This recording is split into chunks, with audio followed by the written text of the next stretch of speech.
Hey guys, Andrethefarmer here, and we are about to do our December 2024 tour of the garden. This tour is going to be a little different than any other tour before because this is the first tour that I'm doing of my food forest after the hurricane. So you're going to see some things that are a little bit different in here today. So let's get right to it. If you get a chance, like, subscribe, and share as much as possible so we can have as many people growing their own food as possible. All right, so let's get started, guys.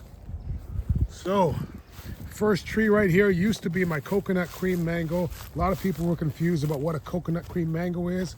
Well, that's the root of it right there, and that's the rest of the tree. But that tree fell over in the storm. It broke below the graft point. So when it breaks below the graft point, you can't just wait for the roots to grow back because it's not going to be the same tree. It's going to be the root stock that's going to grow back. So what we did is we grafted some branches onto some other trees. We tried to save it, but it didn't quite work. But in its place, we have an air-layered pearl mango, and that's from a friend of mine, Birmingham. So that's going to go in the spring. I don't like to plant anything in the ground this time of year because the cold is just too much of a shock for it to have a transplant and also be a new plant planted in the ground. So in the spring, that's going to get planted right in this spot. We're having it there so it can adjust to the temperature, and that's my mulch pile. About time to get another one. This is my Glen mango tree here, putting out some new growth on this side. Beautiful red leaves. We have a Hull avocado here, and we have our Valencia Pride mango. Now there's a lot of mangoes around town that are starting to flower this time of year, but mine fortunately are not, because if they flower too early, that cold weather can kill the buds and you end up kind of having a wasted flowering, and then you're hoping for a second flowering. But this is my biggest mango tree. It's a Valencia Pride. 2 years ago, we cut this thing basically in half, and it just grew right back. So this is one of the few trees that I really can't control the size of. We're just gonna let it be a big tree. Next, we have a sugarloaf mango. Now you might notice there's also some bamboo back here. We're gonna trim some of this back, but this is clumping bamboo, nothing to be alarmed about. It stays in one spot, but it does block out a little bit of sunlight. So we're gonna trim this back and get some stakes that we can use around the garden. But this is a sugarloaf mango. It's one of my favorite mangoes. It's a delicious mango. Here is my oldest avocado tree. This is a day avocado, and this was probably the third tree that I planted in my backyard, and it produces about 100 to 150 avocados a year, and they're really good. Like, they don't go bad. You can keep them on the shelf for weeks, and they actually still stay nice. Over here, we have my first mango tree that I ever planted. This is a Kent mango. It's also got some turpentine mango and some Maha Chinook grafted onto it as well. And then here we have our Malacca mango, and this tree has 4 different types of mangoes grafted onto it as well. We're going to come back around to the beds. We're going to get these trees. Actually, let's get these beds over here. And here we've got onion growing for the fall. We've got some more onion, I believe, in this bed as well. And then we've got some peas sort of as a cover crop in this back bed. Right behind here, this is a little loquat tree. And we have some giant Chinese bamboo that we're starting out over here. It's just putting out its first real sprout. I think there's another piece over there as well, so we'll see how that goes. But it's also clumping, but it's about like as thick as your leg. It's like really big bamboo. And here we have a miracle berry, and we actually have some fruit on it right now. And the cool thing about miracle berries is if you eat one of them, anything that you eat after that tastes super sweet. So if you eat a lemon or a lime, it's gonna taste like lemonade. If you drink a beer, it'll taste like chocolate milk after you've eaten one of these things. So if you don't like beer, but you want to have beer, this would be a good option. This is a Tommy Atkins mango. Now, this is the mango that you most commonly find in supermarkets. And in the supermarket, it's one that I would definitely pass on. But a homegrown Tommy Atkins is actually not bad. It's a beautiful looking mango. It's probably the most pretty mango, the prettiest mango that I have. But it's not the high-end mango like the rest of my mangoes. And here is my lychee tree right here. It's getting really big. It's getting really big. One of my favorite fruits to grow. We have a Sempedak, which is like a miniature jackfruit. This is also going in the ground in the spring. Oh, here we have some asparagus. This is third-year asparagus. Asparagus takes about 3 years before you can harvest it, or before you should harvest it. And that's some first-year asparagus over there. So we're kind of just waiting on that. Let's see what else we have. This is a jamun air layer for my bigger tree. We just put that in a pot just recently. We have a allspice tree right here, and these leaves are very aromatic. These are my Namwa bananas right here.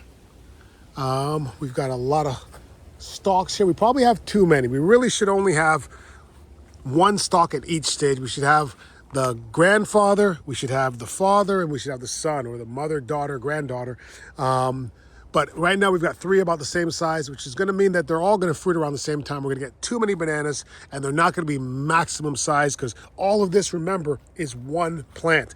All of that is one plant. Now we also have a plantain right here, and we have a dwarf red banana, and that's a dwarf Cavendish banana as well. I've got about 12 different types of bananas growing here. Now this is my jabuticaba, and this is a red jabuticaba, and you can see it's fruiting right now. These kind of taste a little bit like a muscadine grape, but they're really good. One of my favorite fruits. Now if we can back up a little bit, this is my Kiri mango tree. Now a Kiri mango tree is a descendant of a Julie mango. It is supposed to be a seedling of a Julie, and it's a very consistent producing mango.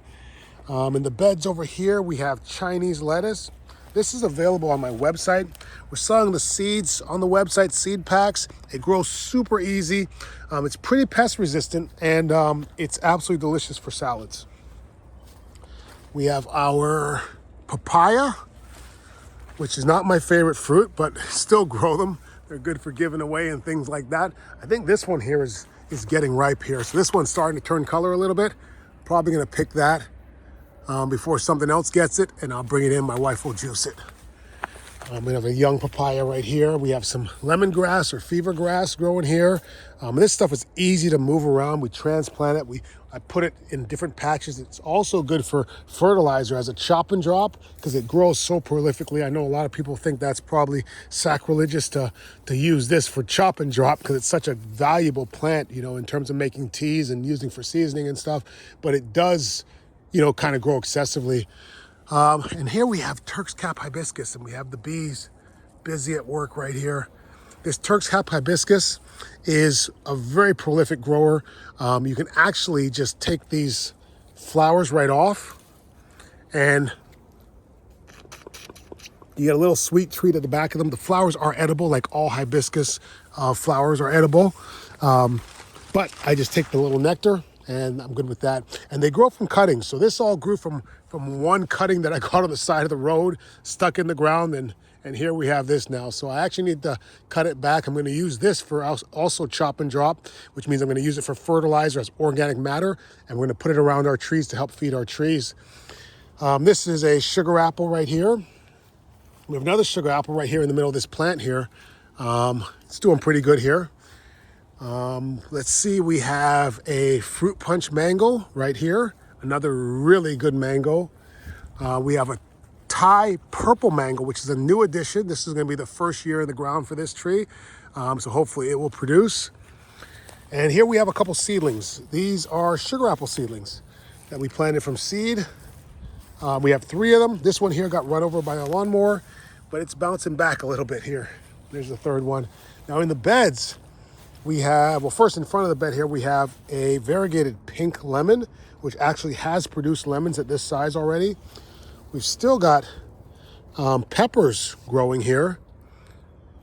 And we've got some velvet bean that I don't know where it came from. This was a bit of a volunteer, but velvet beans are always cool to have.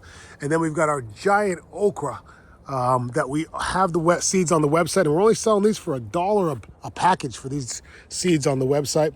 Again, it's giant okra, because look at the size of the stalk on this thing. This thing is like a tree. It's like massive. In the beds, we have more Chinese lettuce. We've got some parsley, some cilantro, some basil, some rosemary, and we've got garlic coming on strong. The garlic's looking great. The okra is still producing more okra even this time of year, which is kind of unusual. Now in here, we've got onions. We've got green onions, which have been alive for about 2 or 3 years now. We've got cabbage. Had to put this net over here because the critters were just eating the hearts out of my cabbage, so we put a net over top of that to protect it. And this watermelon just sort of sprouted up out of nowhere. It's a volunteer, but I said, you know what, let it go.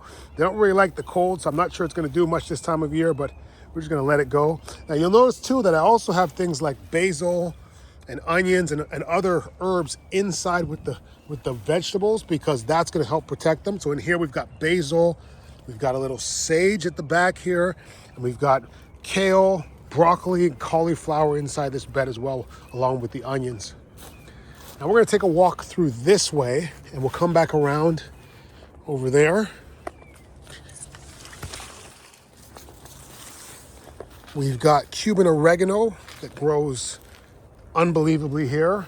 We still have a couple pineapples, which is really late in the year for pineapples, but we do have pineapples still. All these are pineapple plants down here.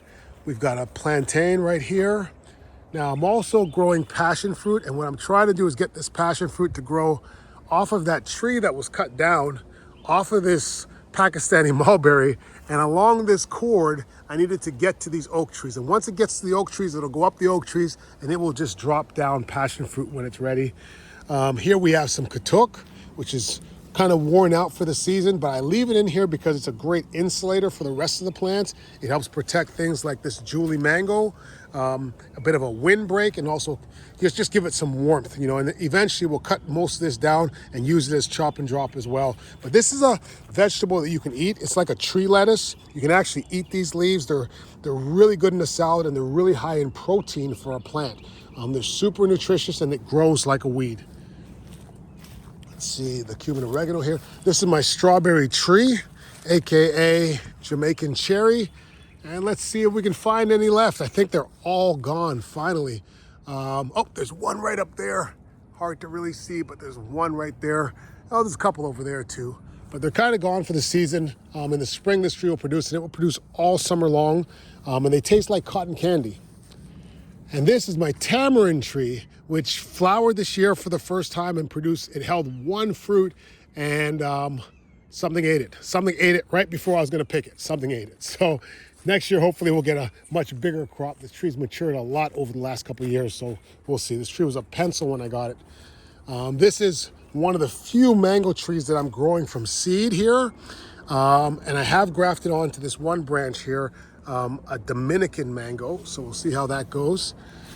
This is a beef and onions plant. It's kind of looking a little rough right now. It loses its leaves in the winter, but it comes back, and the leaves actually smell a lot like beef and onions. We've got a ever-bearing mulberry here that we need to clean up a little bit, and we've got some dragon fruit kind of growing over it, using it as a trellis. This is a little macadamia nut tree that we just planted last year. It's doing pretty good. And we have a coconut here, which is not supposed to grow in this zone. That's why we have it tucked away, under these other trees here. This is a dwarf green banana here.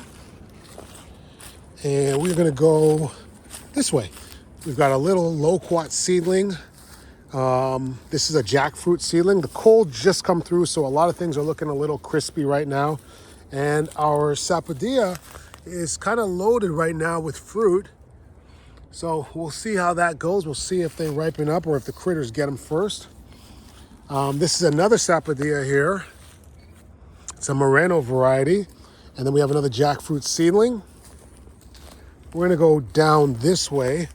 This is my peanut butter fruit tree, and this year we actually got some fruit from it. It's not loving the cold weather, so I'm sure it will bounce back. Jackfruit here. This jackfruit is one that got broken down right at the trunk, but then 2 new trunks grew up, and it's doing pretty well. It looks really healthy, so hopefully this will produce relatively soon. This is where we just harvested a pineapple from here a couple days ago. We've got elderberry over there. It's covered up by the passion fruit. We have the jackfruit seedling. We've got some dwarf Puerto Rican plantains over here. Another dwarf Cavendish banana. A little bit of Mexican sunflower. Another loquat. Some more bananas. I'm gonna go down this way. This is my buttercream mango, and this tree produces about 6 or 7 good mangoes every single year. Hopefully next year we'll get a couple more from it. We've got more Mexican sunflower, and we've got some passion flower that grows pretty crazy out here. And occasionally, some of these flowers do set fruit. And the fruit looks like a watermelon, but tastes like a passion fruit. This is a triple sec mango, which last year we got our first mango from this tree. So hopefully next year will be a bigger year for it. We've got a bunch of sugar cane down here. Actually, I probably need to harvest some of this sugar cane. It's starting to get a little bit old down here. So we're gonna do a harvest of sugar cane at some point. Maybe not today, but at some point. This is pomegranate. We've got a Fuyu persimmon and another pomegranate over here. We have another bed here with some Chinese lettuce down here. This is guava. I think it's guava. It's a pink supreme guava. Let's see, we got more Mexican sunflower. We use this for fertilizer, and it's also a great source of pollen or nectar for pollinators this time of year. We've got pigeon peas over here, and the squirrels love to just take these pigeon peas as soon as they get close to being ready. And we've got some butterfly pea here that grows all over this chair. This is a Alfonso mango, which is a very good high quality mango. Just notice this right here. I don't know what that is. That looks like it's a weed. And that is a starch mango right there, which is a Trinidadian mango. I got that from a friend of mine. We've got a Bombay mango, a very popular mango throughout the Caribbean. And we got a couple jackfruit down here. These are jackfruit seedlings as well. And this is my biggest coconut right now. And it survived 3 winters, so I think it's doing pretty good. I think we're not that far away from this tree being able to produce some coconuts for us, which will be really pushing the zone. We have a little fruit punch mango that we made from a graft over there. Let's see, we have Cattleya guava. This is a little Cattleya guava or pineapple guava. It produces these little yellow guavas that the squirrels just love. Over here, we have a canistella or egg fruit. Now, a lot of this stuff is overgrown because we're letting it stay this way so that it can be insulation for the plants over the winter. In the spring, we'll trim all this stuff back. This is a finger lime here, and I think we've picked most of the limes off it, but it does produce these finger limes, which are really cool, also called caviar limes. We've got a damson plum, and we have I can't remember the name of this plum, but it's a plum as well. And there we have a Florida sweet prince here as well. That's a peach there. This mango tree is one that broke off, and it's growing back from the rootstock. So I'm not sure what variety we're going to get with this mango here at all. We got a little lychee squeezed in here, and then we've got our dragon fruit. This is a red finger lime. We just planted that this year.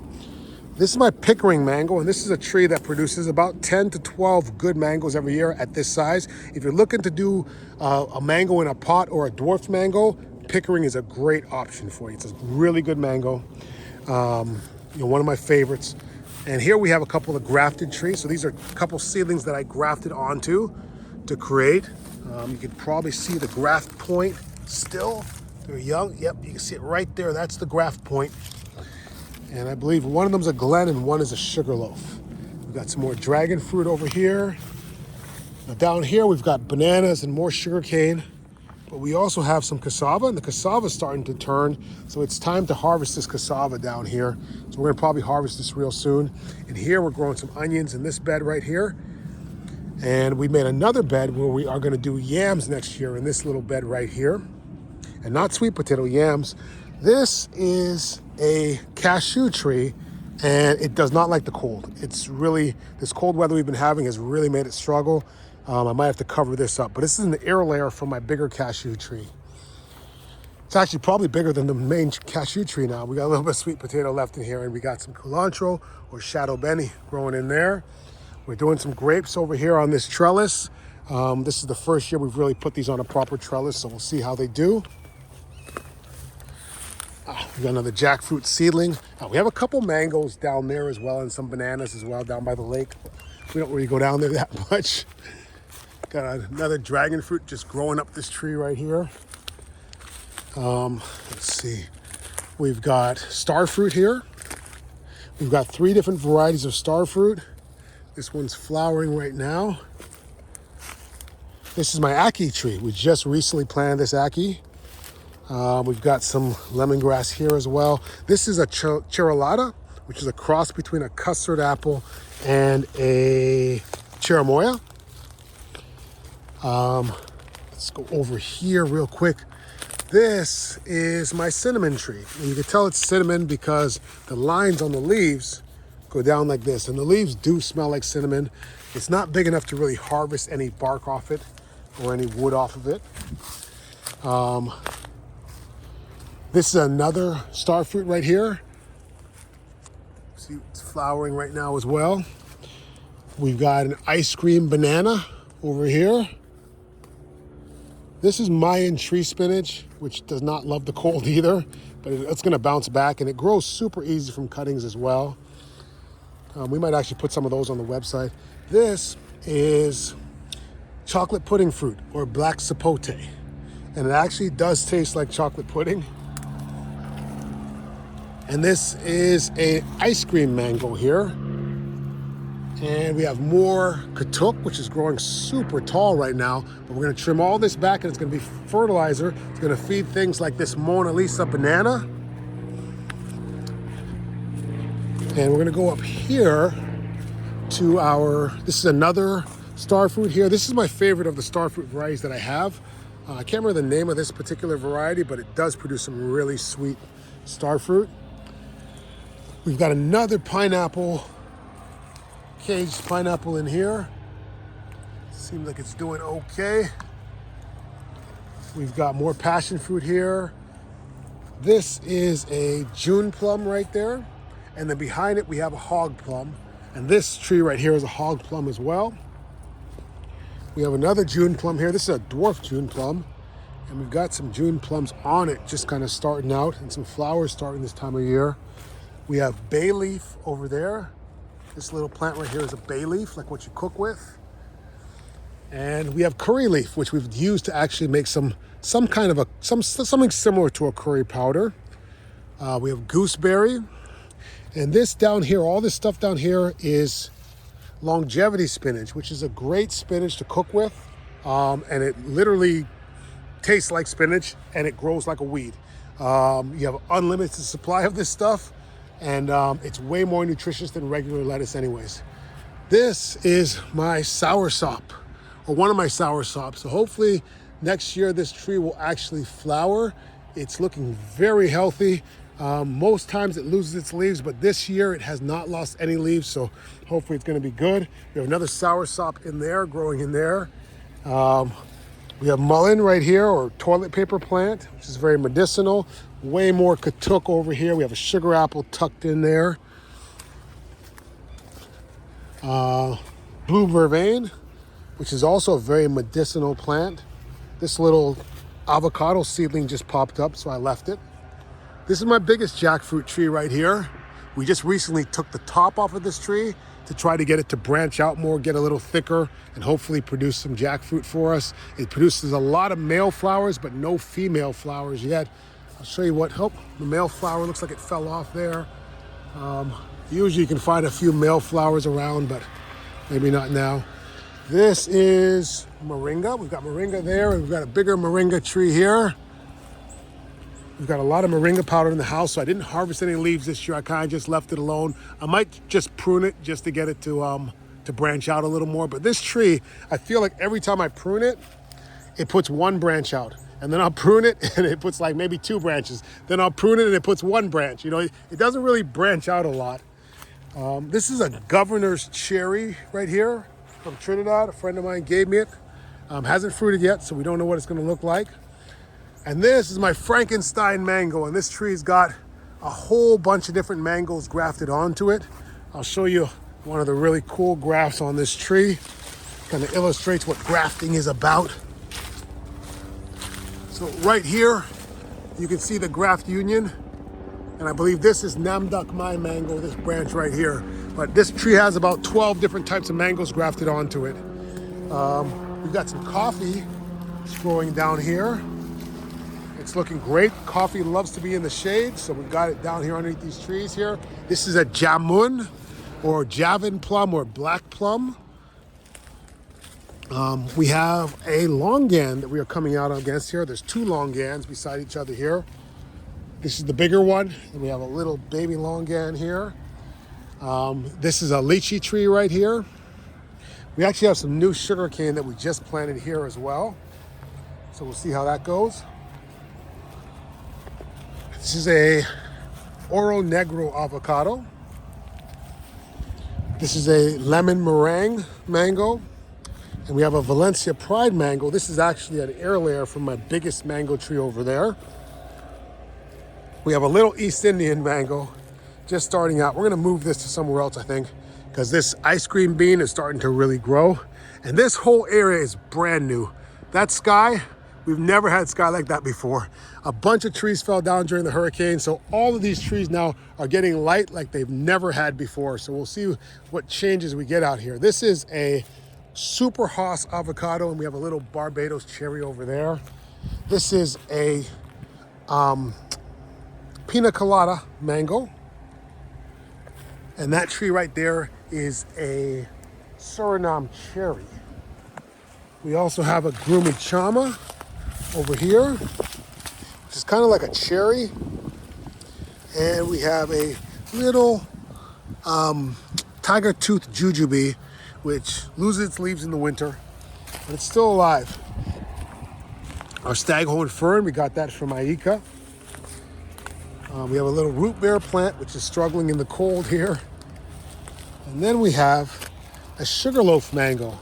This sugarloaf mango is an air layer from my bigger sugarloaf mango, but it's doing really well. We've got red custard apple, and we've got some sugarloaf pineapples. Let's go down this way. Got a little mango seedling popping up here. This is a cac mango, which hasn't fruited yet. And then we have a custard apple as well, and a sugar apple. This is a Baptiste mango, and Baptiste is my last name. I didn't make this mango up, but I was able to get a branch of a Baptiste mango, and I was able to graft it onto a Duncan rootstock and create this mango. Now we had a tree, that tree right there fell off, and it fell right through here and damaged a lot of these plants here. So that's why you see all this wood around and stuff, but we are getting way more light than we used to get before. We have some longevity spinach over here. Sorry, this Okinawan spinach. We had a little turmeric over there. Let's see, we've got passion fruit growing up this tree right here. It's hard to see, but it goes all the way up to the top almost. This is the cha-cha, which we have not got fruit for. I'm not sure if it can survive in this climate, but it's been in the ground for a couple years. It's not really thriving, but it's not dying either, so we'll see. We have another air-layered mango right here, and we've got a wax apple or a wax jambu, and we've got a star apple down here as well. We haven't had any rain for a while, but it's been so cold that the plants don't really mind it, apparently. Another jackfruit seedling. We might cut the top off of this, get it to branch out more. And we have an orange crush jackfruit here. Oh no, my lemon fell down here. Oh, must have had a little bit of wind or something. Okay, it's a lemon tree. It's Myers lemon with variegated pink lemon grafted onto it. But this is where a lot of the trees fell down. This area used to be completely shaded, and now we have total sun here. That's one of the trees. The guys cut my monstera down as well, but it's coming back to life, so I'm super happy about that. Over here, so with this area here, we're gonna plant trees all throughout here because we couldn't before, but now we can. We had a big burn right here, so we got ash that we've spread out throughout here. We're gonna plant fruit trees here in the spring, so I'm super excited about that. We have a cashew tree right here, a loquat. My tropical almond is really not liking the cold whatsoever. We'll see if that makes it.